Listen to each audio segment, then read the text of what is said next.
Allez, on prend la direction maintenant du Royaume-Uni où la pression exercée sur Keir Starmer depuis des semaines vient de franchir aujourd'hui un nouvel échelon. L'une de ses secrétaires d'État, Mathia Van Bulley, vient de démissionner pour, dit-elle, pousser le Premier ministre à faire de même. Bonjour Hervé Amaurik, vous êtes notre correspondant à Londres.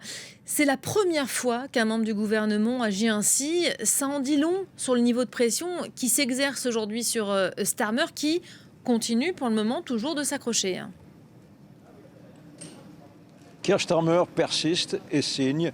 Il veut continuer à gouverner, assurant que personne ne l'a défié pendant le Conseil des ministres, un conseil plutôt tendu ce matin.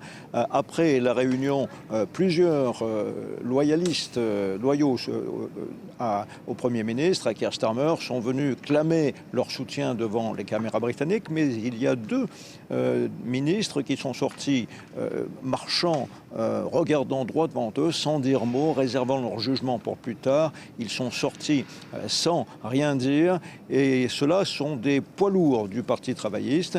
Il y a David Lammy, qui est le vice-premier ministre, et surtout Wes Streeton, qui lui est le ministre de la Santé, un candidat potentiel au remplacement de son chef.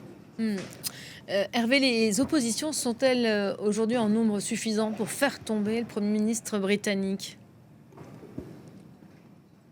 Vous l'avez dit, seule pour l'instant la secrétaire d'État chargée de la décentralisation, de la foi et des communautés, un poste plutôt modeste, un portefeuille modeste, a démissionné. En revanche, pour qu'un défi en bonne et due forme soit fait, il faut que le challenger ait le soutien de 81 députés travaillistes sur les 403. Eh bien, ce seuil a désormais été franchi. Donc la révolte gronde. Keir Starmer ne sait pas s'il sera encore Premier ministre demain pour le discours du trône, lorsque le roi Charles va annoncer son plan de réforme lors d'une grande journée de cérémonie.